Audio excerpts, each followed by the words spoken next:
حال ہی میں آزاد کشمیر گورنمنٹ نے ایک آرڈیننس پاس کیا ہے جس کا سب سے پہلے امپلیمنٹ وہاں کے پرائم منسٹر صاحب کرتے ہیں، جس کا واحد مقصد عوام کے جان و مال کی حفاظت کرنا، روز روز کے احتجاجوں سے جو کاروبار کو نقصان ہو رہا ہے اسے ختم کرنا اور بچوں کی تعلیم کو احتجاجوں کے اثرات سے محفوظ رکھنا ہے۔ یہ قانون دنیا کے کئی ممالک میں پہلے سے موجود ہے جہاں احتجاج کے لیے انتظامیہ سے پہلے اجازت لینا لازمی ہوتا ہے۔ جیسا کہ ہم سب کو پتہ ہے، انتشاری کمیٹی کے اسپانسر انگلینڈ جیسے ممالک میں بیٹھ کر پروپیگنڈا کرتے ہیں کہ سرکاری آرڈیننس میں پتہ نہیں کون سا ایسا قانون آ گیا ہے جس سے عوام کا جینا مشکل ہو جائے گا، یہ کشمیر کی شناخت ختم ہو جائے گی، جبکہ ایسا کچھ بھی نہیں ہے۔ جن ممالک میں وہ بیٹھے ہیں، کیا وہ وہاں بغیر اجازت کے احتجاج کر سکتے ہیں؟ بالکل بھی نہیں۔ دوستو، اگر باہر ممالک میں وہ اس قانون پر عمل کرتے ہیں تو آزاد کشمیر میں بھی اس کے خلاف پروپیگنڈا نہیں کیا جانا چاہیے۔ اپنے فائدے کے لیے عوام کے جذبات سے کھیلنا بہت بڑی منافقت ہے۔ دوستو، نیشنلسٹ تنظیموں اور عوامی ایکشن کمیٹی نے اس آرڈیننس کے خلاف بے بنیاد پروپیگنڈا شروع کر رکھا ہے۔ انہوں نے عوام کو گمراہ کرنے کی بھرپور مہم بھی شروع کی ہوئی ہے، جس کا نتیجہ راولاکوٹ اور کوٹلی میں پرتشدد احتجاجوں کی صورت میں ہم سب دیکھ چکے ہیں۔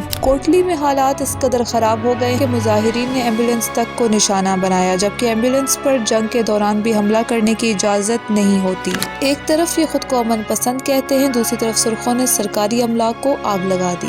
یہ واضح ہے کہ اس قسم کے مظاہرے نہ صرف قانون شکنی ہیں بلکہ امن و امان کو بھی شدید نقصان پہنچاتے ہیں۔ اس کے برعکس مظفر آباد کے باشعور عوام نے عوامی ایکشن کمیٹی کے احتجاج میں شامل نہ ہو کر ایک مثال قائم کی۔ انہوں نے یہ پیغام دیا کہ وہ کسی ایسی تحریک کا حصہ نہیں بنیں گے جو ریاست مخالف ہو یا مسئلہ کشمیر کو نقصان پہنچائے، کیونکہ مظفر آباد تحریک آزادی کا بیس کیمپ ہے۔ یہاں یہ بات بہت ضروری ہے کہ لوگ کسی پروپیگنڈا کا شکار ہونے سے پہلے اس آرڈیننس کو خود پڑھیں۔ آرڈیننس کی کاپی پڑھنے سے حقیقت سامنے آ جائے گی، کیونکہ عوامی ایکشن کمیٹی اور نیشنلسٹ کا پروپیگنڈا جھوٹ پر مبنی ہے اور اس کا حقیقت سے کوئی تعلق نہیں۔ تمام باشعور شہریوں سے گزارش ہے کہ وہ اس آرڈیننس کو ایک بار ضرور پڑھیں تاکہ وہ سچ کو خود جان پائیں۔ دوسری طرف والدین کی بھی ذمہ داری بنتی ہے کہ وہ اپنے بچوں کو ایسے عناصر سے دور رکھیں جو ان کے مستقبل کے لیے نقصان دہ ہو سکتے ہیں۔ آزاد کشمیر کے عوام کو چاہیے کہ وہ امن و امان کو قائم رکھنے میں اپنا کردار ادا کریں۔ یہ قانون عوام کی بھلائی کے لیے بنایا گیا ہے اور اس کی حمایت کرنا ہر ذمہ دار شہری کا فرض ہے۔ خیر، آج کی ویڈیو کے لیے اتنا ہی۔ اگر ویڈیو پسند آئے تو ویڈیو کو لائک کریں، چینل کو سبسکرائب کریں اور بیل آئیکن کو پریس کرنا نہیں بھولیے گا۔ شکریہ۔